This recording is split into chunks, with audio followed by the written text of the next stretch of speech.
County Clare in Ireland. It's a very important place, and it tells a little bit about the time, the life of the Irish people during the penal times. We have to backtrack slightly. During the penal times, during the time of Cromwell, it was illegal to practice the Catholic faith in Ireland. It was treason to be a priest in Ireland. They were not allowed to celebrate Mass, baptisms were not allowed, any kind of religious teaching was not allowed. And so they would come out to the fields. You'll see this field is covered by mountains. And they would have lookouts all over the mountains to look out for the police or the soldiers. And a priest would come here to celebrate Mass. Because if a priest were caught celebrating Mass in somebody's house, the priest would be killed, drawn and quartered, the people would be imprisoned, and the house would be burned down. So they couldn't afford to go to the houses. Instead, they came out into the fields to what we call these Mass rocks. I had the strangest feeling as we were coming here. It was difficult to come here. The road was muddy. We were sliding and slipping. We had umbrellas to keep the wind, trying to shield ourselves from the wind and the rain. And as I came upon the scene, many of us still had our umbrellas open. And suddenly it looked like we were going to a cemetery grounds. And there was an edge of sadness. This is a cemetery. Blood was shed here, martyrs' blood.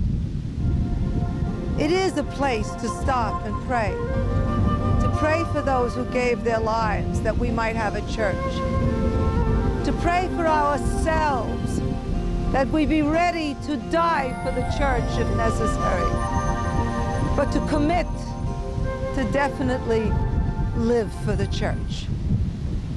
We are on holy ground, and there are angels all around. The voices of the martyrs come through the wind, and if you stop for a moment, you can hear them. And it's the echoes that we heard in the beginning of the 20th century. Long live Christ, the King. We're not here to drag up old wounds. We're not here to remind anybody about the past. We're here to talk about the price that we have paid for our church and a very special people of God who were willing to pay that price, who were willing to suffer death rather than give up their faith. We're here because we believe this is a teaching for us today, for our church of today. Don't let anybody take your church away. The price has been too high. We have paid too dearly for our church to let anybody take it away from us.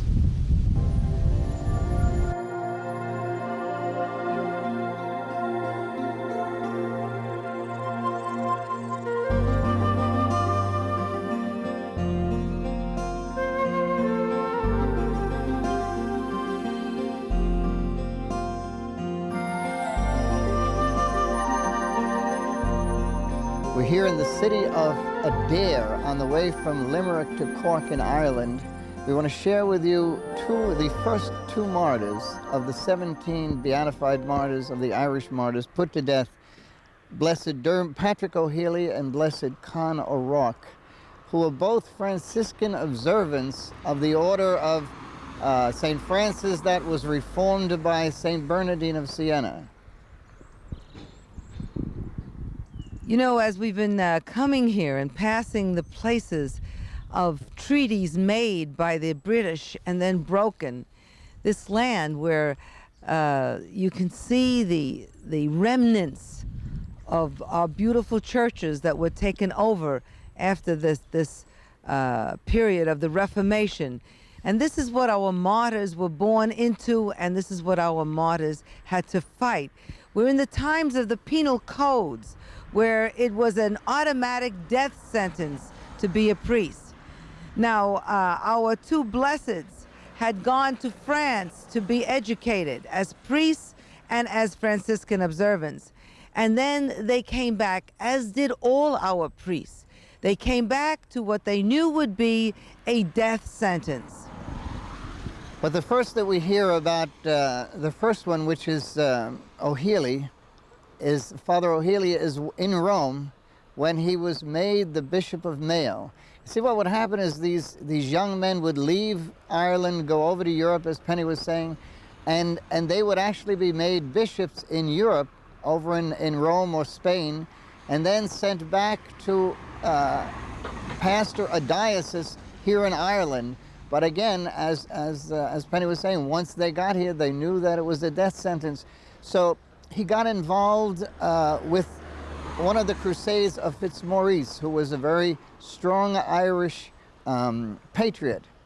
And through him came back into Ireland and began to try to minister here in this area. He looked for help from the Earl of Desmond, whose castle we just passed a few minutes ago.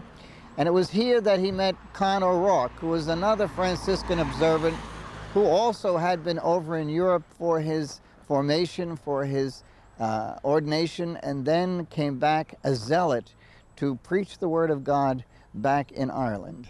Now, as Bob told you, the Earl of Desmond just conveniently got lost, it would seem, for 3 days until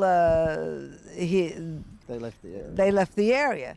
And we hear a great deal of that, where people have to be called suddenly out of town when something important or controversial is coming about, especially something to defend the faith. So they were caught.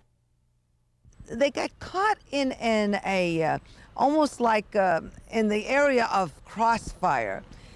Fitzmaurice and the Spanish troops in July of 1579 attacked this area, and they tried to liberate the Catholics from the English.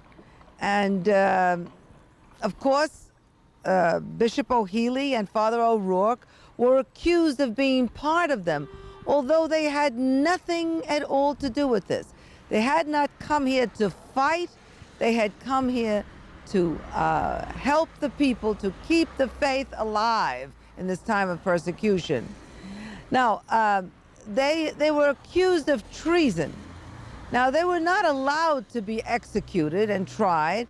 The government didn't really care about the two priests. They were after Fitzmaurice. They thought that the two priests were part of the conspiracy to overthrow the English here in Ireland, and so they went after them, but they had nothing to do with it. They had only been transported from Europe to here with Fitzmaurice, and so when they got them, they didn't know what to do with them. They knew they had to kill them, but they didn't know what charge they were going to get. So they said, okay, you violated the act of supremacy, the oath of supremacy. And the oath of supremacy was that you had to be according to the Church of England. You had to pay homage to the Church of England, and if you were a priest, obviously you didn't. Now, this had never been a major thing. It was, even when people broke this law in England, nothing really important happened to them, but because they wanted to make an example, these were the first two, remember that, they decided that because they had broken the oath of supremacy, they were guilty of treason, and they would be executed. They would have to declare the king, or in this instance, the Queen of England, wasn't it Queen Elizabeth at that time, as the official head of the church. And so they would have to swear loyalty to her instead of to the Pope. And this is something that no Catholic would do, and many, hundreds of thousands, it is said that 1 million lost their lives rather than take this oath of supremacy. Our priests and bishops were especially deadly and a threat to the English because they represented the church. And as long as they were here to give the faithful the encouragement and the sacraments, that strength, the English knew they would never be able to break the will of the Catholics. So it was important for them to threaten them to a degree that they would at least be afraid to come back. And of course we know that's not so. On the road from Limerick to Cork in a town called Kilmallock, the two Blessed Patrick O'Healy and Blessed Conor O'Rourke were executed. They were two priests. They were probably about 34 years old. They could not have been back in the country more than 2 weeks when they were finally captured and consequently executed. These were the first two Irish of the 17 Irish martyrs beatified in September of 1992 by Pope John Paul II. And so, in this very charming village, which with these thatched roofs, where everyone is preparing to go to Mass in a church that is still Catholic, you have still that feeling that we have had since we've been here in Ireland once again, that you want to remove your shoes, prostrate yourself and kiss the ground where the blood of martyrs has been shed before us. This is truly holy ground. We're standing on holy ground.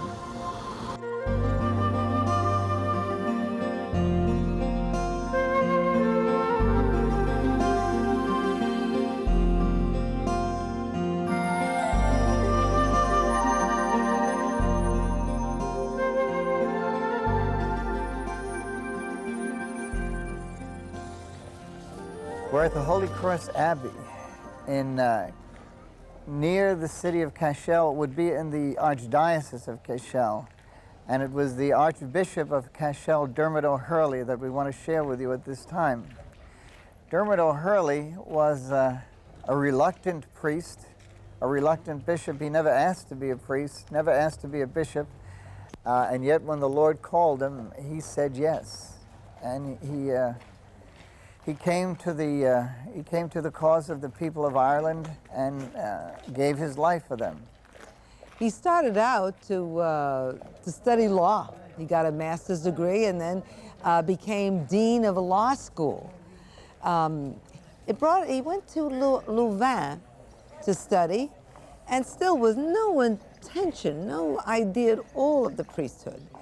He went on to Rome for some unknown reason. Well, he was never a spiritual man. It wasn't that he was a bad man, but he was never spiritually oriented.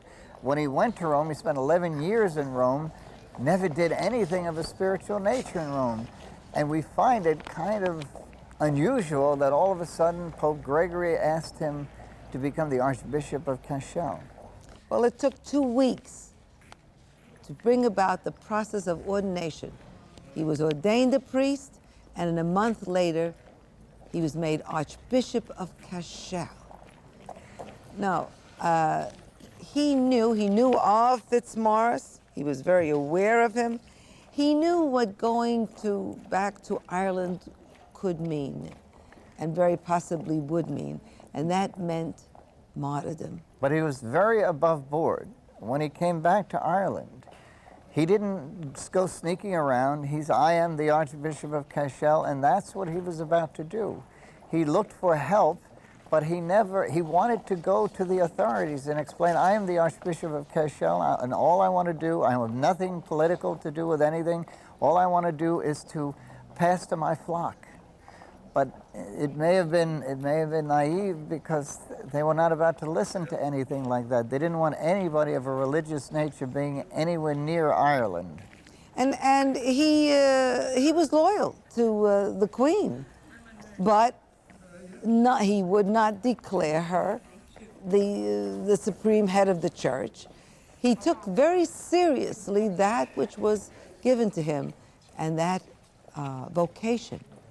He took although we call him the reluctant priest and bishop, and something happens, I think, at the moment of ordination.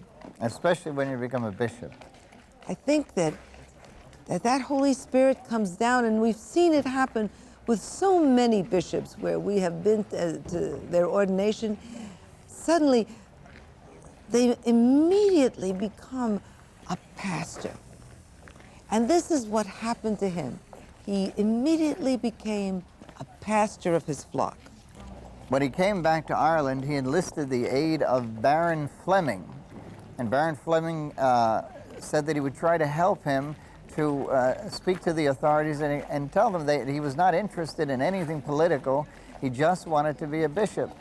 And so Bishop Dermot O'Hurley started going around Munster area trying to gather support, and the authorities came to Baron Fleming and said, we're going to throw you in jail for aiding a traitor if you don't get this Archbishop Dermot O'Hurley to come to Dublin and surrender to us. Archbishop O'Hurley agreed to go to Dublin and to tell them he was not guilty of any kind of treason.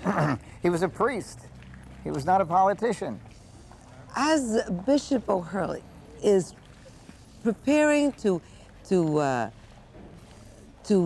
present to the Queen that, you know, his action is not, he's not guilty of treason. He's not in any way going to incite the people to rebel against the Queen and her authority, simply wanted to pasture his flock. We have Fitzmaurice, who comes and wages his attack on the Queen's forces. And he began his attack on July the 18th, just as the bishop is pleading his case and the cause of the Irish people. Of course, Fitzmaurice was killed in that battle. He was transferred to Dublin. They wanted to bring him to London, but it never came about. They tortured him unmercifully. They never put him on trial. The torture was so bad that they couldn't bring him on trial. They could not expose him to the public. You know what they did? They took his boots and they filled them with oil, and then they placed him in over the fire. So they placed him and the boots over the fire, and so that the oil started to boil, it actually boiled the skin off his legs. His flesh just fell off his legs. And so when they brought him, finally, I think it was on June 20th, 1584, they brought him to this area near Dublin. The people saw what had happened to him, and they saw how he had been tortured so terribly by the British, and he was able to give a talk before they hung him. Early in the morning of June the 20th, 1584, he was brought out to Colleen Green in Dublin and hung.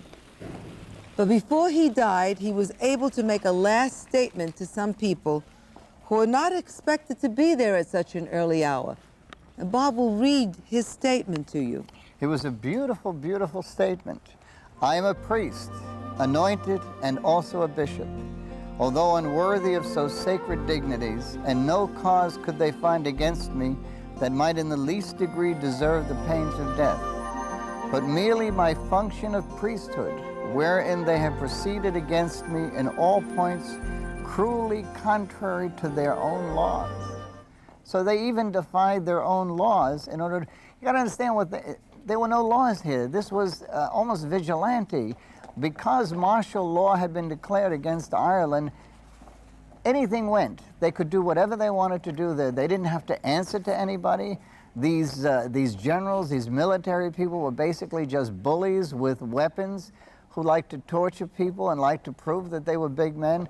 And they did it against the unarmed, the helpless, the innocent, the priests. It really showed that they were really powerful soldiers. I mean, they didn't have to go up against an enemy with arms. They went up against the priests.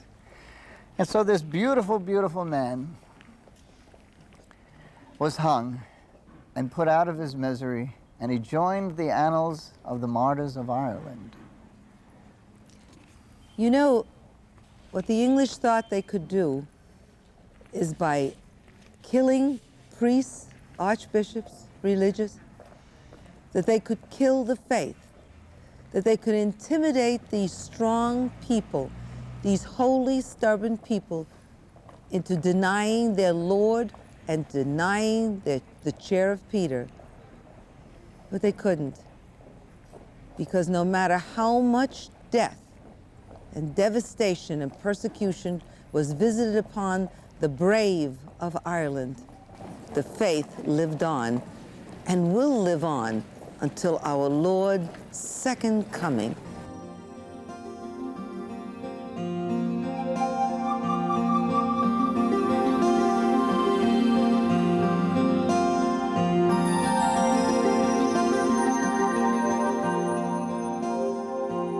Father John Carney was one of our Irish martyrs who was born in beautiful County Tipperary in 1619. There was a great Franciscan influence in Cashel, thanks to the courage, the support of faithful Catholics in the area who would protect them. They had what was called as mass houses, where the people lived in the front and they would house religious in the back. Many of the young future priests beginning their education in the back of people's homes.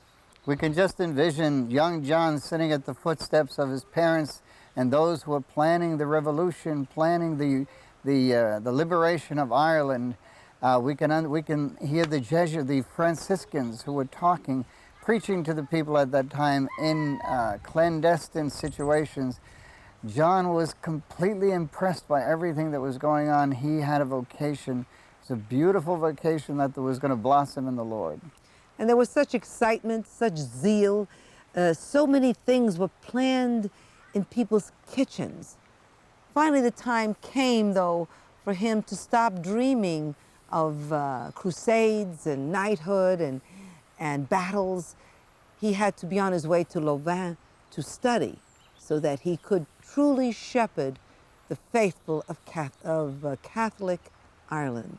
The Lord blessed him by having him go to St. Anthony's Seminary in Louvain. And at the tender age of 23 in 1642, he was ordained. And he stayed on in Louvain for 2 years, and in 1644 came back to Ireland to minister to the people. This is what he was born for. This is what he wanted. This is what he wanted to do. This is what he was willing to die for. Now, in the early days, for about 6 years, John was able to practice fairly easily. Again, we're at the time when Charles I was occupied with another war. He was fighting against Cromwell, and he was trying to save his kingdom and his life from Cromwell. So from 1644 to 1650, Father John Carney, Franciscan, ministered to the people all in the area of Tipperary and Cashel and Tipperary. But then 1651 came, and Cromwell. And he came down hard on all of the priests who were trying to shepherd the fold back to the church. And John Carney, although he was openly ministering to the faithful, had his life in jeopardy, but he didn't stop. Cromwell's philosophy was break them or destroy them. He had a word that he gave them: you're either going to hell, because he believed that all Catholics were pagans going to hell, or you're going to convert. So you have a choice. Either you go to hell or you convert. Well, John Carney kept going. He didn't let the fear of this terrible Cromwell stop him from ministering to the people. But when the Lord felt it was time for him to be an example to the people of Ireland by giving up his body, soul, in 1653 he was caught. Father John Carney had been ministering very openly in the cities that he worked in until Cromwell broke down, wanted to break the back of the Irish Catholics. And so from that time on, it was a cat and mouse game for the next 3 years between John Carney and the authorities. It reminds us a lot of Blessed Miguel Pro, who took on all these elaborate disguises and worked right in front of the enemy, walked in front of the enemy, and was able to minister almost under their nose and never get caught. But as with that 20th century martyr, he was caught. And time came for the Lord to use him in a new way, in an even more powerful way, to shed his blood, to give up his spirit to the Father, so that this land of Ireland could be freed from oppression and be able to worship their Lord through the Roman Catholic Church once more. In 1653, he was caught, and he was given 3 choices. They were unusual choices.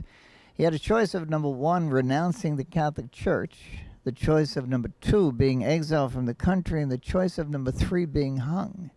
It was ironic that these foreigners would tell him that he had to be exiled from his own country. And so John Carney took choice number 3. In 1653, he was hung. John Carney is one of our Irish martyrs. We're on holy ground. We're standing on holy ground. Oh, the Lord is holy, and where he is holy. This is holy ground. We're standing on holy ground. For the Lord is present, and where he is holy.